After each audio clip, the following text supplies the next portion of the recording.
Hey guys! Welcome to episode 3 of Young and Purposed. I'm so excited that you dropped by. I'm always glad each time I see your views. Thank you so much for your encouragement and support. Please keep doing what you do.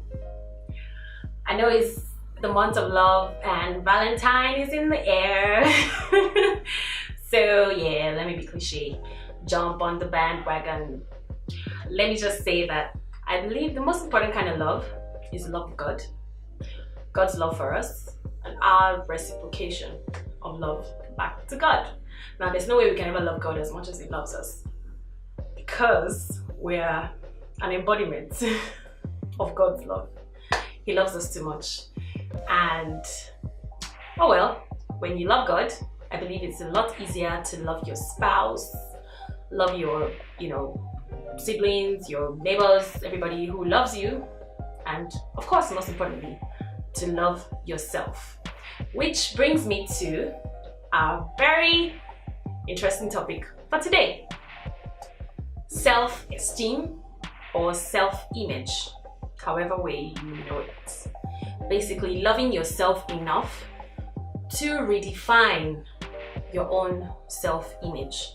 Now, redefining your self-image from whatever low point it may have gone down to, revitalizing it, re-emerging it, making it come back to life, like get you to your A game. All right, what is self-image or self-esteem?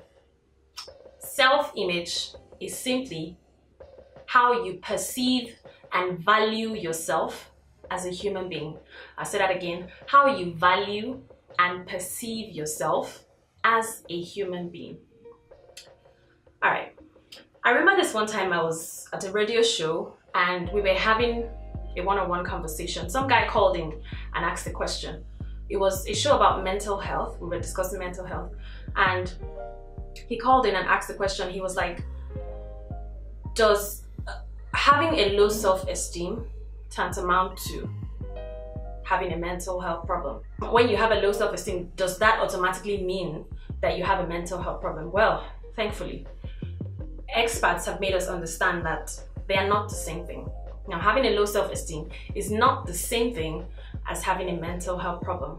However, there are certain symptoms of a low self-image that may as well be characteristics of a mental health problem, such as feelings of hopelessness, feeling dejected, blaming yourself, feeling depressed, anxiety, stuff like that.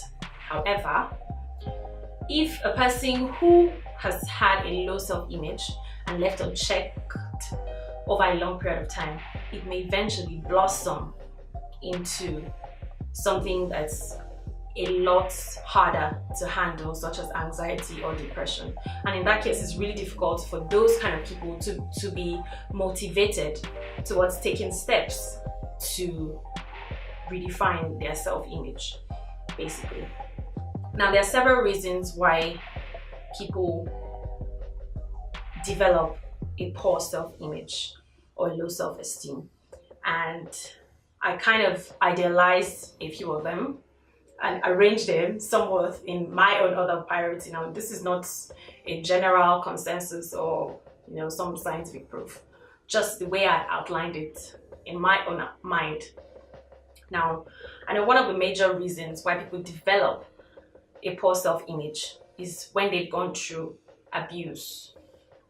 There are several forms of abuse: verbal abuse, physical abuse, sexual abuse, psychological abuse, all sorts of abuse. So if you've been through some form of abuse that's brought you down in such a way that you felt less of the entire idea of the person that you are, I know you can relate or understand what I'm talking about. Abuse is a very strong reason why people's self-image begins to drop.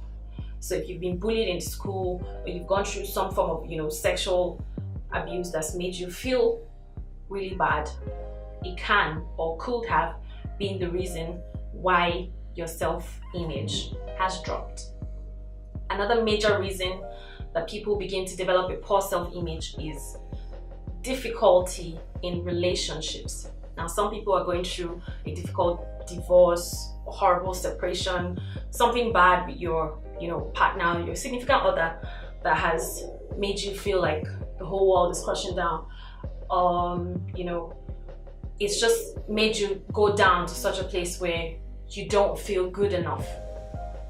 Another reason why people develop a poor self-image is difficulty in career or academic achievements. Now, if you're having difficulties in your career situation, maybe you've not been able to secure the kind of job that you think suits your person or your criteria, or you've just not been able to get a job at all, or you're having academic difficulties such that you've read, you've done everything, you've been to school, you've attended the classes, however, you're just not meeting up with your grades, and you're doing everything you can, yet it doesn't add up, and it almost feels like, oh, maybe I'm just dull, or my head is just off, maybe I'm just a numbskull, I'm not good enough, I don't fit into this place.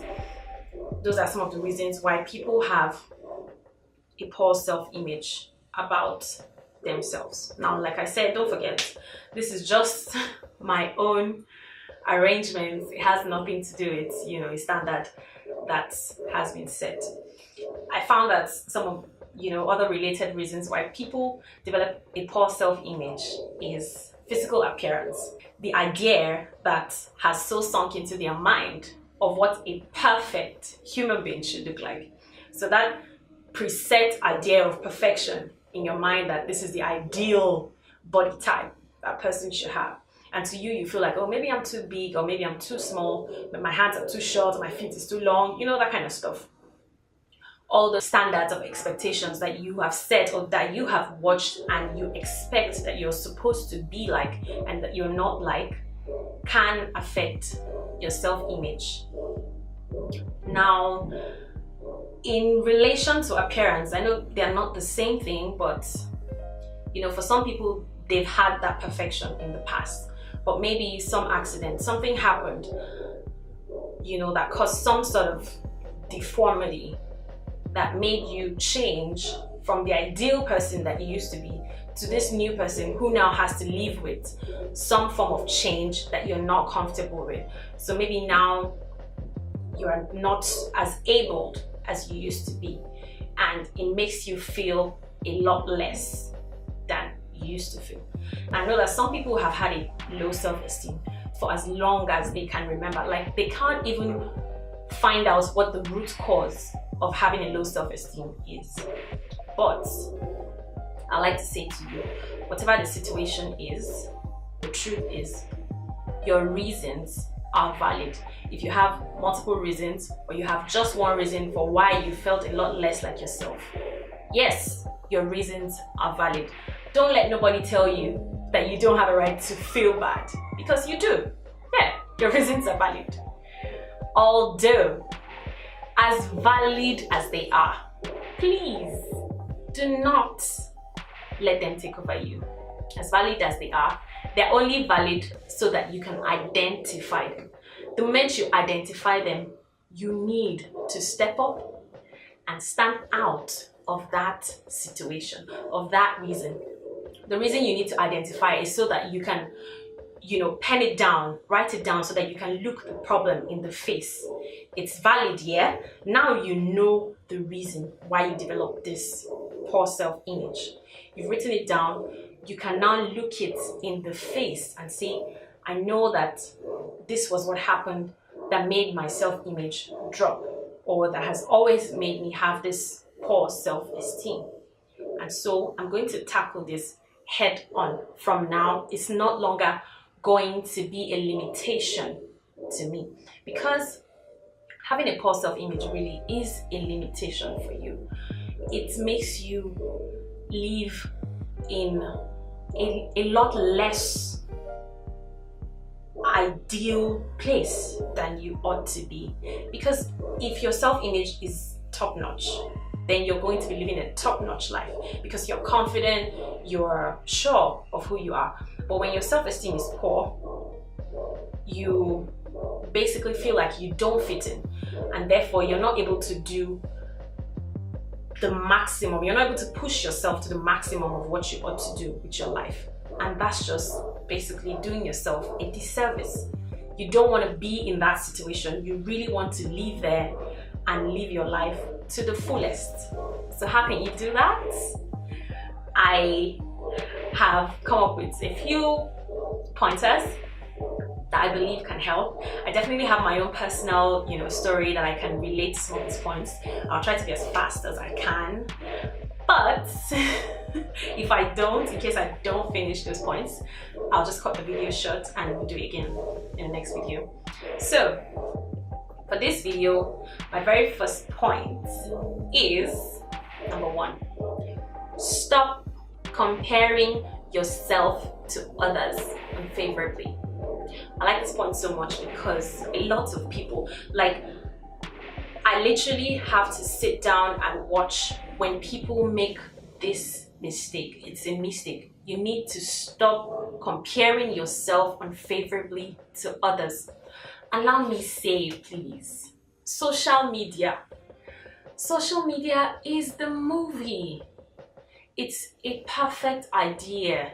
You're not behind the scenes. You don't know the preparation it's taking for a person to come up and be that beautiful image that you see and give you that perfect idea, that idea that something is real. Yes, it might be real, but it's taking a lot of preparation. You need to stop comparing your process with someone else's product. Now, what you see is a finished product. You, however, are on your way. Success, it's a journey. It's not a final destination. So you're on your way in your journey. You need to stop comparing your current process to their own finished product. You're doing yourself a disservice. Each time you do that, you're making a mistake because you're being unfair to yourself.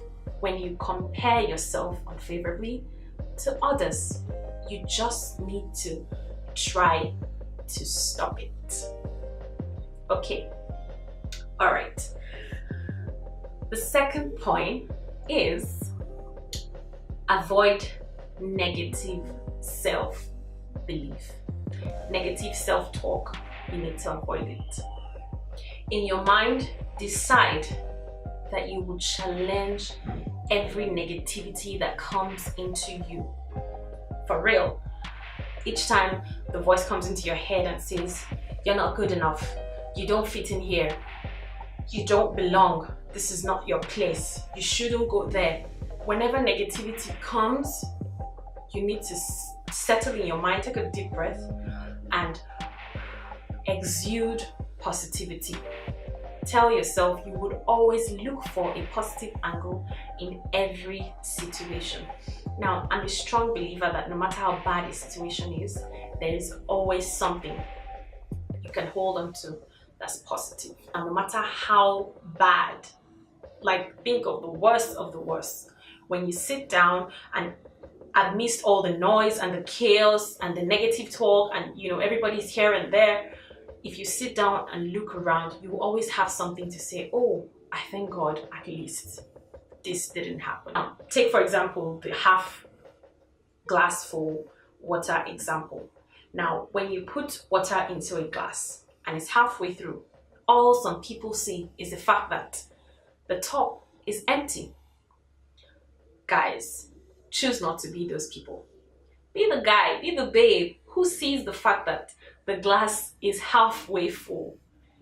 Try to look at the positive angle in everything. It will come so many times. Those negative thoughts, they will come through as often because that's the plan. That's the plan of the enemy, to make you feel like you're not good enough. So negativity will always rile up within you. But every time it does, as many times as you shut it down, eventually you would realize that you're a better person and you are more positive to life. My third point, and I love this point so much because I have a personal story. Find something you love and do more of it. I'll say that again, read my lips. Find something you love, something you truly love, and just do more of it. regardless of the situation, regardless of who's watching, regardless of who is talking. Just keep doing what you like, because the more you do what you like, the less likely you are to focus on what you don't like. I'll take myself as an example. So growing up, I really liked talking. I had an opinion for everything. Like, I'd literally want to be in every conversation. I want to give my opinion. I want to jump here. I want to say this. I want to say that. But in an African home, hello, I'm Nigerian. So, it's a communal upbringing. There's aunties, there's uncles, there's mommy, there's daddy, there's this, there's that, there's neighbors, there's standards by, there's everybody literally watching your every move and cautioning you at every point. I feel you have to be respectful. Hello, when adults are talking, you don't put your mouth. So you get shut down a lot. I got shut down a lot growing up. And even though, as of course our parents began to understand better with the evolution of technology, and every parent wanted to be the cool one, and of course my parents adjusted, but the damage had already been done. So I found out that when I grew up, I was a lot less likely to stand up and talk. Even though in my mind I knew I really love talking, I really want to be here, I really want to give my opinion, I want to say this, I want to say that, I want to be on that stage, I want to do this, I want to do that, But I now realize I had a little bit of a stage fright. What am I going to do? Now I'm grown and I want to have a career, I want to, do this, I want to be here, I want to be that. And I have to deal with this stage fright, but I love talking. So what am I going to do? I started to attend every form of practice possible, every form of, I jumped on every conference call, every, seminar, anything that had to do with me learning and being in front of people where I had to speak publicly. And in as much as I was scared, I grew more in that aspect. Of course, I'm not where I want to be, but I have definitely realized that I love this and I'm going to keep doing it. So it doesn't matter if my leg is broken. It doesn't matter if my head is paining me. It doesn't matter if someone says your voice is bad. It doesn't matter if someone says you're fat. It doesn't matter if someone says you're not good enough. I choose to keep doing it because I love it. In fact, I volunteer. I do this for free. So I'm going to keep doing it because I love it. And that, of course, will push me to focus less on some of the areas where people may have criticized me by doing much more of what I like. All right, I definitely feel like this video has gone a little bit longer. I'm just gonna stop here for today. And I promise that in my next video, we are going to conclude on this topic. I'll finish up, some of those pointers that I idealized, and I hope that you will stay put, you'll stay with me and come up to watch the next video when I post it. All right, guys, thank you so much for listening today. If you like the stuff I talk about, or you know someone who might, please feel free to like, share, and subscribe. It's really important to me. And you can even go a step further by hitting the notification button so that each time I post, you're gonna get notified. Thank you, I'm counting on you. And don't forget, you have a purpose life. So live deliberately, live like you know it. Stay purposed, and God bless you.